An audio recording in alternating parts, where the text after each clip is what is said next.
Hello बच्चों,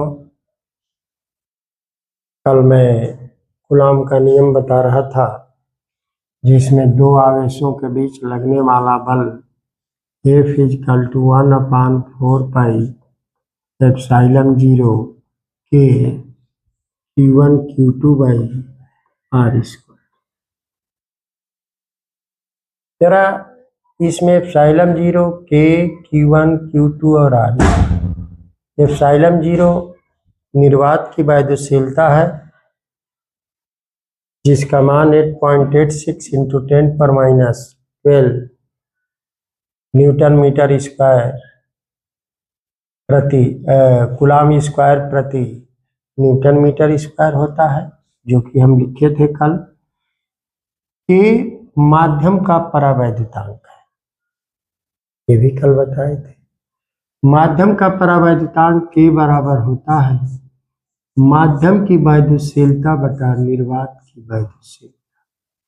हवा और निर्वात के लिए के का मान 1 होता है, इसका कोई इकाई नहीं होता है माध्यम की परावैद्युतांक का। जल का 80 लगभग होता है, 78-80। चालक पदार्थ का के का मान अनंत होता है। अगर कोई चालक पदार्थ है, धातु है, तो उसका परावैद्युतांक इन्फिनिटी होता है। तो अगर हम इस पर बात करते हैं, Q1 Q2 रहेगा, R रहेगा, बल निकालेंगे। अगर हम निर्वात और हवा के लिए K की जगह 1 रखते हैं तो 1/4 एप्सिलॉन 0 इन सब का मान पता है, तो ये मान 9 × 10⁹ होता है। यहाँ पर निर्भरता देखते हैं हम K के लिए। अगर हम इसको स्थिर मान लेते हैं और ये स्थिर है, तो F समानुपाती 1/K। अगर आवेश किसी माध्यम में रखे हैं तो उन पर जो बल कार्य करता है, उनके बीच जो बल कार्य करता है, वो इस पर डिपेंडेंट है। K का मान जितना अधिक होगा, बल उतना ही कम होगा। तो सबसे कम मान K का तो 1 होता है, 1 से कम मान होता नहीं किसी माध्यम का। निर्वात और हवा के लिए 1 लिया जाता है। तो हम ये कह सकते हैं कि दो आवेशों के बीच जो सबसे अधिक बल कार्य करता है वो हवा या निर्वात में कार्य करता है। अगर किसी माध्यम में हम डुबोते हैं, ले जाते हैं या रखते हैं, तो K का मान बढ़ जाता है, जिससे उन्हीं आवेशों के बीच जो बल है वो कम हो जाता है। अब मान लीजिए हवा में अगर 80 न्यूटन का बल दो आवेशों के बीच कार्य कर रहा है, तो अगर इसको पानी में हम उन्हीं आवेशों को पानी में डुबो दें और उतनी ही दूरी पर रखें, तो 80 का 1/80 यानी 1 न्यूटन का बल कार्य करेगा। 1 न्यूटन का बल कार्य करेगा। तो इस तरह से दो आवेशों के बीच लगने वाला वैद्युत बल जो है इस माध्यम के परावैद्युतांक पर निर्भर करता है। अगर हम ये देखते हैं कि एप्सिलॉन 0 के मात्रक और विमीय सूत्र क्या होंगे। एप्सिलॉन 0 का मात्रक कूलॉम, इसको ये यहाँ चला जाएगा, यहाँ आ जाएगा, इसका मात्रक नहीं होता, इसका मात्रक नहीं होता है। तो कूलॉम स्क्वायर प्रति न्यूटन मीटर स्क्वायर, ये एप्सिलॉन 0 या निर्वात की वायुशीलता का मात्रक है। अगर इसका हम विमीय सूत्र लिखते हैं, विमीय सूत्र, तो एप्सिलॉन का जो मात्रक होगा वही एप्सिलॉन 0 का भी मात्रक होगा।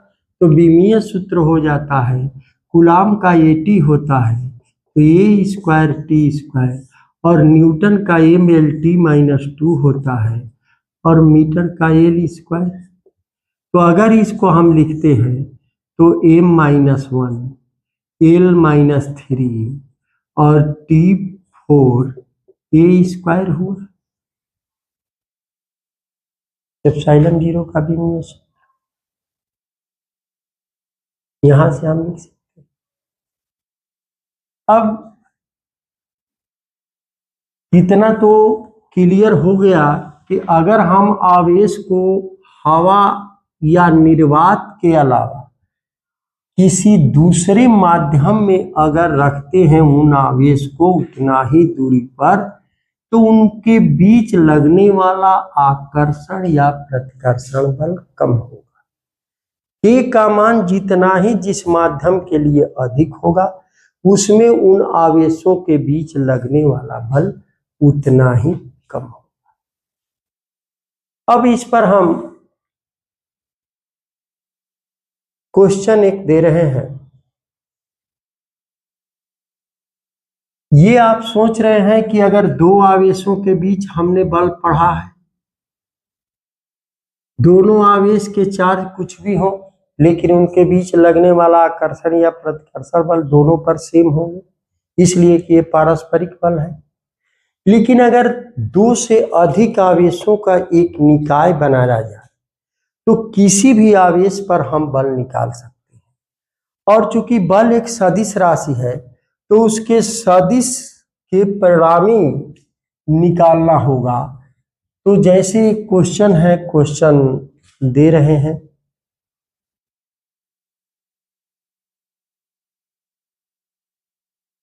एक समबाहु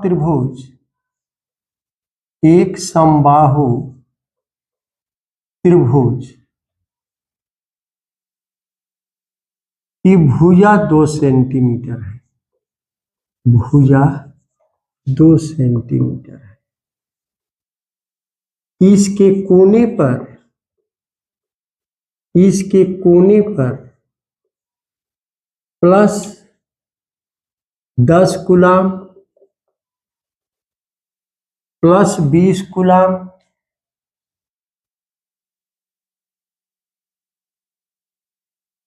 और माइनस 20 कूलाम के आवेश रखे हैं,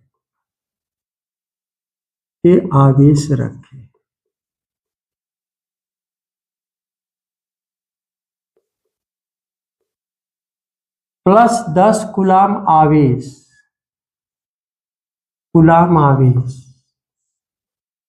पर बल का मान बताइए,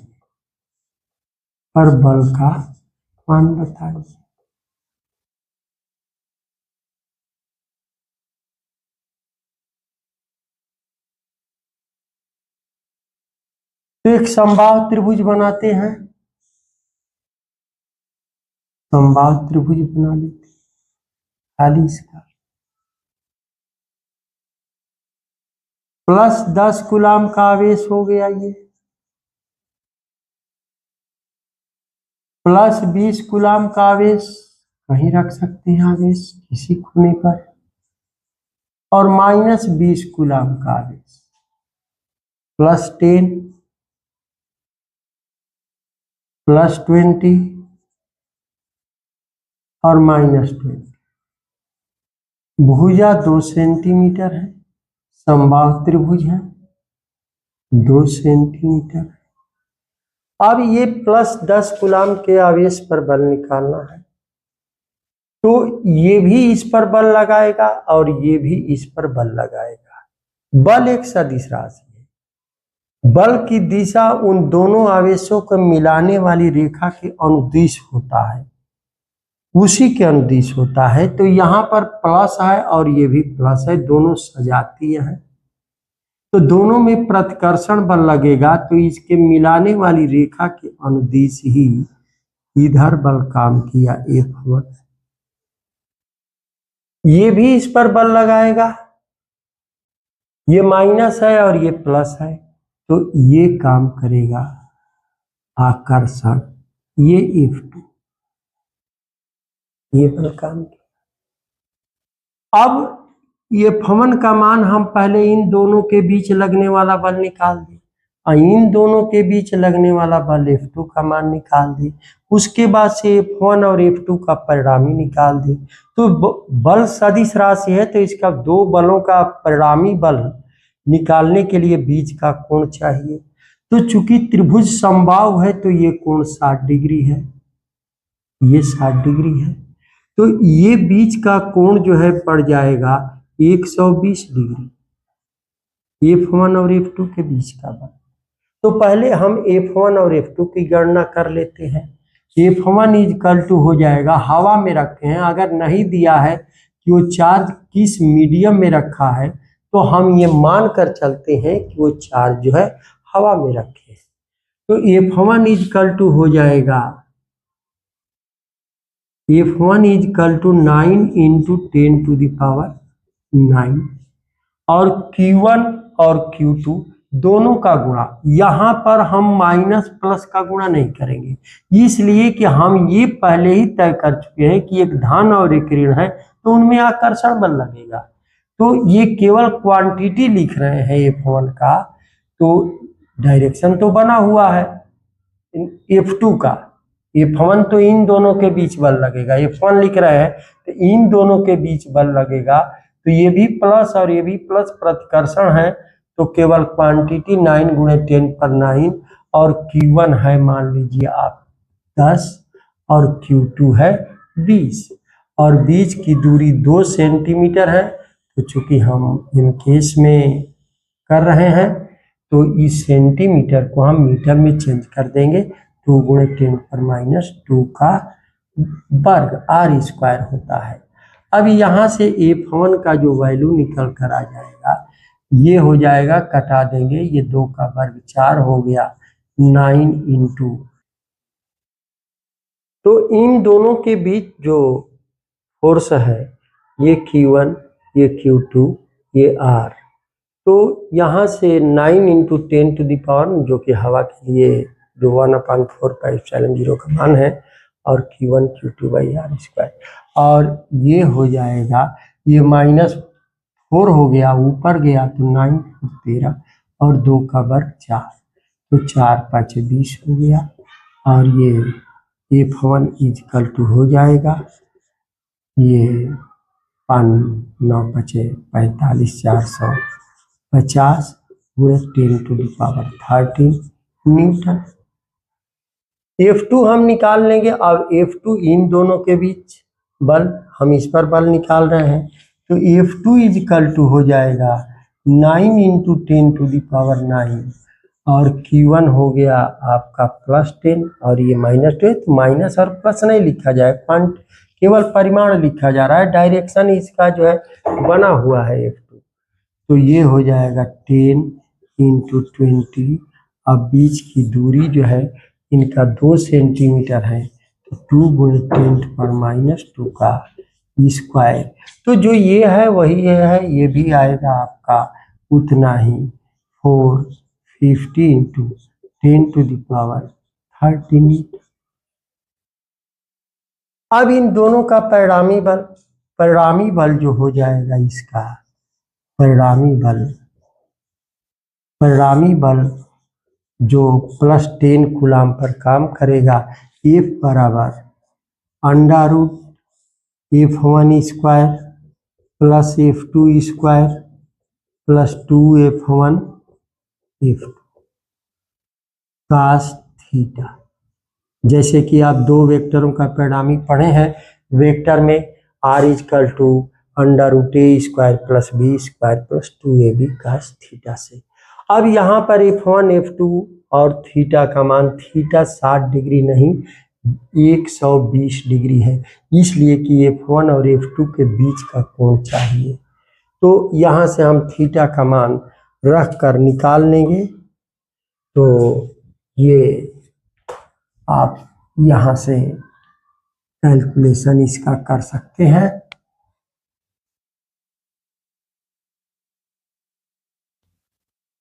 तो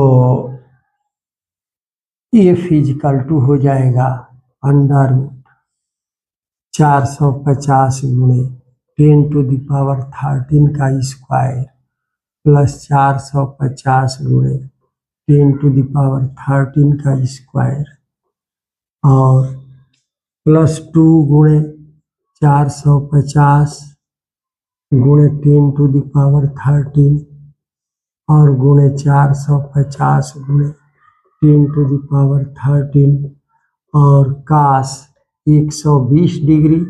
तो काश 120 डिग्री का वैल्यू लिखा जाएगा। तो इसमें से f = इसका कैलकुलेशन करेंगे हम। काश 120 डिग्री का मान -1/2 होगा तो ये माइनस हो जाएगा और 2 से 2 कट जाएगा, यानी 450 गुणे 10⁻13 का स्क्वायर प्लस 450 10⁻13 का स्क्वायर और प्लस 2 गुणे 450 गुणे 10⁻13। काश 120 का मान ये माइनस हो जाएगा, -2 कट जाएगा, डायरेक्ट लिख देते हैं 10⁻13 का ये भी क्या बन जाएगा, स्क्वायर बन जाएगा। ये दोनों और -1/2 से ये 2 कट जाएगा। तो अब यहाँ से हम इसको बाहर निकाल सकते हैं और ये हो जाएगा आपका, एक तो कट जाएगा, एक ये कट जाएगा प्लस से और इसका वर्गमूल हो जाएगा 450 में 10⁻13 मीटर। ये क्वेश्चन का हल है। कहने का मतलब हमारा ये है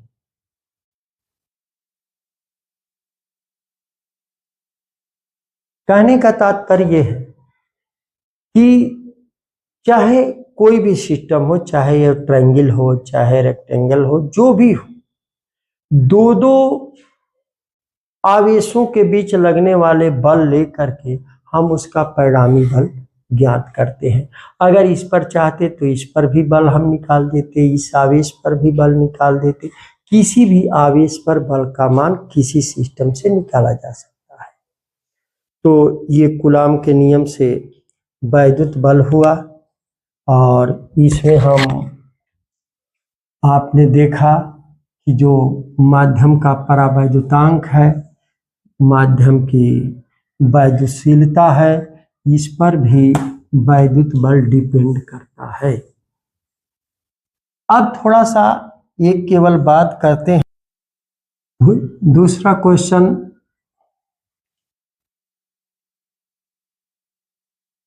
क्वेश्चन एक दूसरा बता रहे हैं। ये भुजा वाले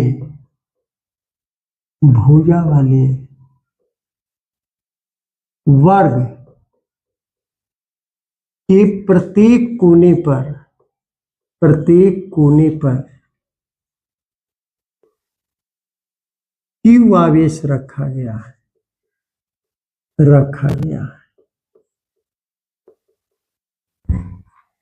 किसी एक आवेश पर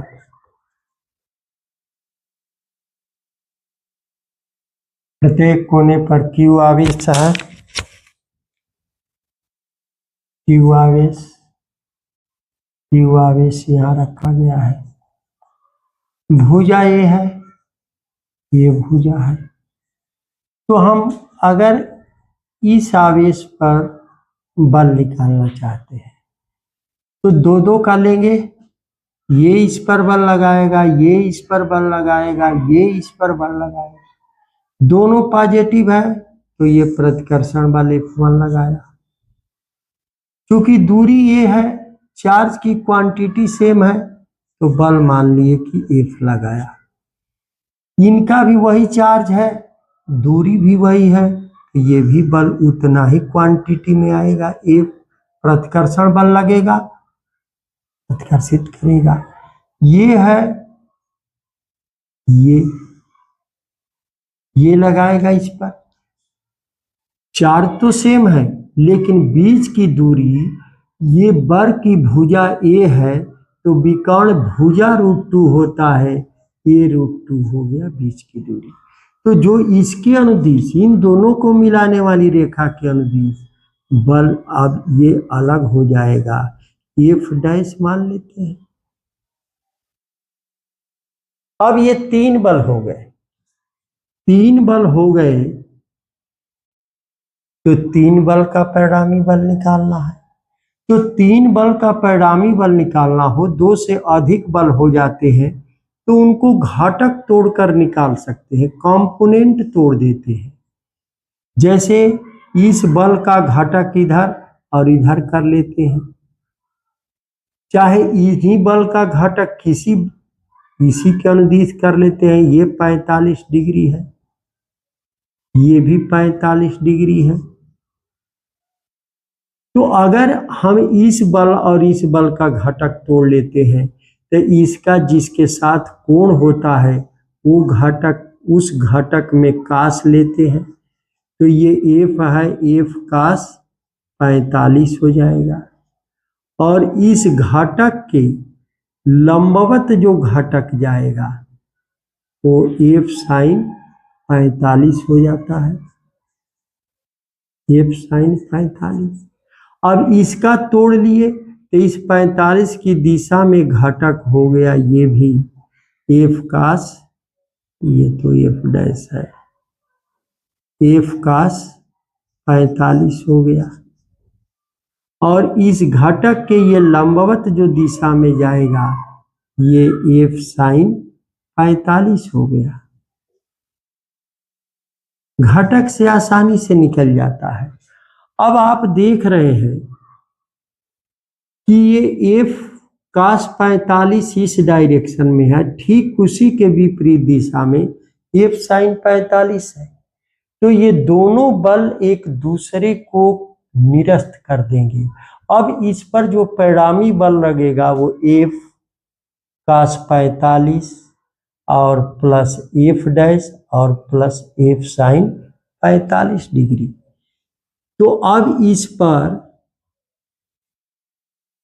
बिंदु ए पर लगने वाला बल जो हो जाएगा वो कितना हुआ, एफ डबल डैश कर देते हैं, एक लगेगा एफ कास 45 और ये एफ प्लस एफ डैश और प्लस ये एफ कास 45।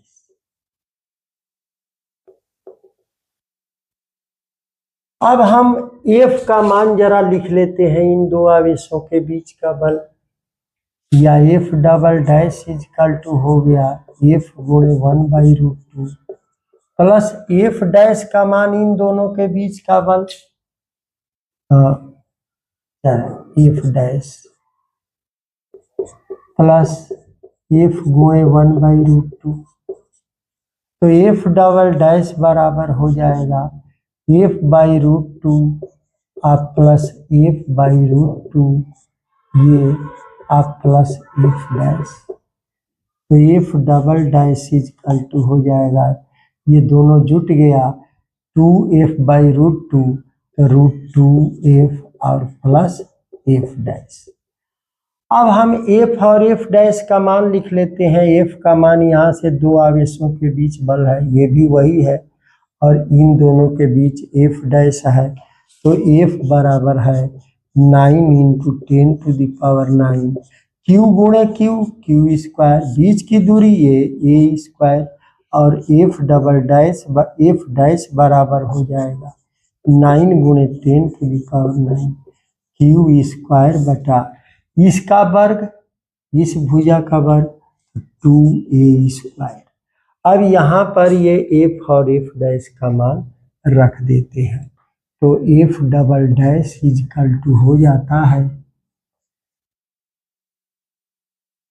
√2 गुणे 9 × 10⁹ गुणे Q square by A square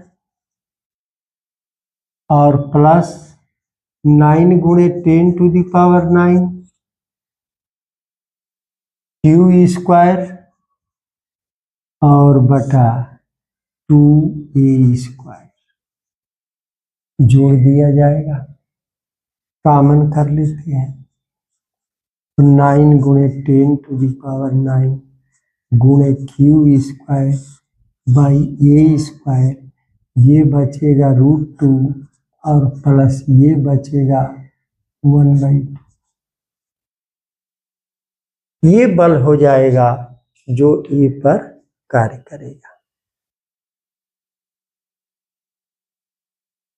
तो अब जो है हम वैद्युत बल आप देखें, जो डिपेंडेंट था Q1 Q2 R एप्सिलॉन 0 और K। अब जो है हम वैद्युत क्षेत्र की बात करते हैं।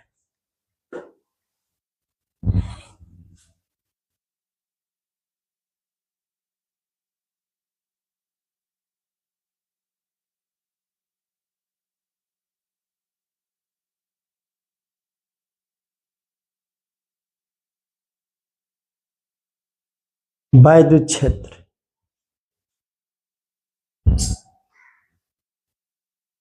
वैद्युत क्षेत्र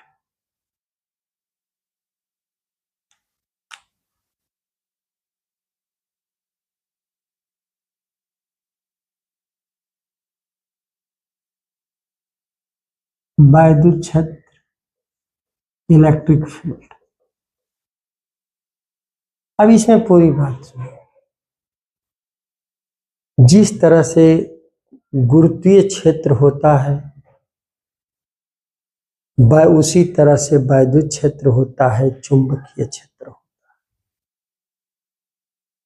किसी आवेश के चारों ओर का वह क्षेत्र जिसमें कोई दूसरा आवेश रखने पर वो दूसरा आवेश आकर्षण या प्रतिकर्षण बल का अनुभव करता है, वो वैद्युत क्षेत्र कहलाता है। यानी वैद्युत क्षेत्र में कोई भी चार्ज रहेगा उस पर बल लगेगा। पिछले दिन भी ये बात कर रहे थे कि वैद्युत क्षेत्र में कोई चार्ज रखने पर उस पर फोर्स लगता है। वैद्युत क्षेत्र सदिश राशि है जिसकी अपनी दिशा होती है। अगर हम प्लस चार्ज वैद्युत क्षेत्र में रखेंगे तो वैद्युत क्षेत्र के विपरीत दिशा में बल लगेगा। अगर हम माइनस चार्ज रखते हैं वैद्युत क्षेत्र में, प्लस चार्ज रखते हैं तो वैद्युत क्षेत्र की दिशा में बल लगेगा। अगर माइनस चार्ज रखते हैं तो वैद्युत क्षेत्र के विपरीत दिशा में बल लगेगा। तो हम वैद्युत क्षेत्र को कह सकते हैं कि किसी आवेश के चारों ओर का, किसी आवेश के चारों ओर का वह क्षेत्र जिसमें कोई दूसरा आवेश आकर्षण या प्रतिकर्षण बल का अनुभव करता है। प्रतिकर्षण बल का अनुभव करता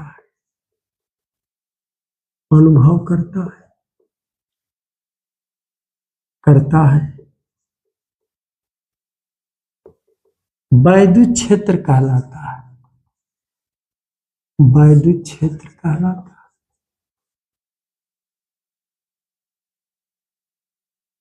ये बात, इसी तरह की बात गुरुत्वाकर्षण के लिए भी कहा गया था कि पृथ्वी के चारों ओर का वह क्षेत्र जिसमें कोई पिंड केवल आकर्षण बल का अनुभव करता है वो गुरुत्वीय क्षेत्र कहलाता है। जब हम मैग्नेट बताएंगे तो उसमें भी चुंबकीय क्षेत्र के लिए इसी तरह की बात कही जाएगी कि किसी चुंबक के चारों ओर का वह क्षेत्र जिसमें कोई चुंबकीय सुई रखने पर बल आघूर्ण आरोपित होता है और वो निश्चित दिशा में ठहरती है। तो गुरुत्वीय क्षेत्र जो है द्रव्यमान पर बल लगाता है। द्रव्यमान वस्तु में है तो उस पर बल लगाएगा, लेकिन वो केवल आकर्षण प्रकृति का होगा। और वैद्युत क्षेत्र आवेश पर बल लगाता है, धन आवेश पर भी बल लगाएगा, ऋण आवेश पर भी बल लगाएगा। धन आवेश पर बल वैद्युत क्षेत्र की दिशा में लगाएगा, ऋण आवेश पर बल वैद्युत क्षेत्र के विपरीत दिशा में लगाएगा। तो वैद्युत क्षेत्र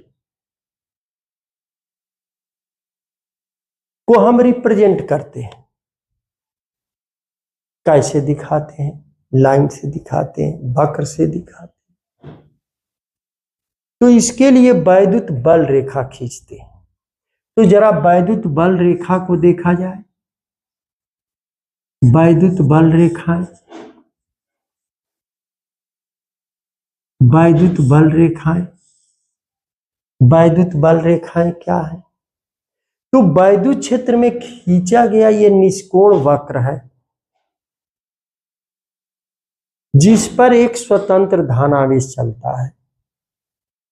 किसी भी बिंदु पर वैद्युत क्षेत्र की दिशा उस वक्र के उस बिंदु पर खींची गई स्पर्शी की दिशा में होती है।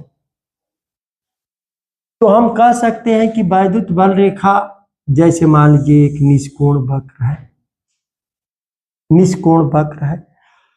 अब ये जिस पर एक स्वतंत्र धन आवेश चलता है, इकाई धन आवेश, अगर यहां पर हम वैद्युत क्षेत्र की दिशा जानना चाहते हैं तो इस बिंदु पर हम स्पर्शी खींच देंगे।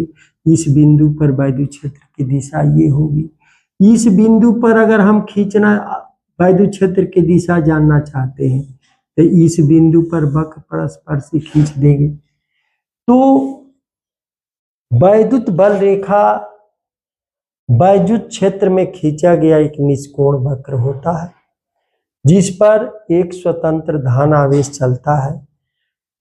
वक्र के किसी बिंदु पर खींची गई स्पर्श रेखा उस बिंदु पर वैद्युत क्षेत्र की दिशा बतलाती है।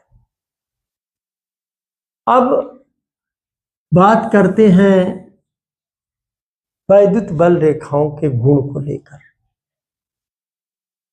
वैद्युत बल रेखाओं के गुण, बल रेखाओं के गुण है।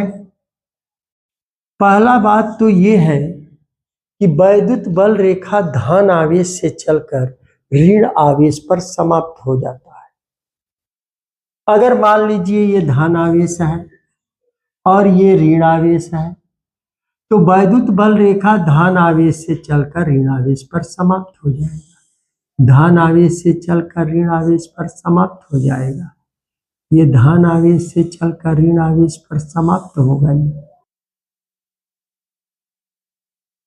ये समाप्त हो जाता है। धन आवेश से चलकर ऋण आवेश पर समाप्त हो जाता है। खुला वक्र होता है कि यहां से इस पर खत्म हो गया, अब यहां से वो चुंबकीय बल रेखा में होता है कि वो बंद होता है। ये खुला वक्र होता है वैद्युत बल।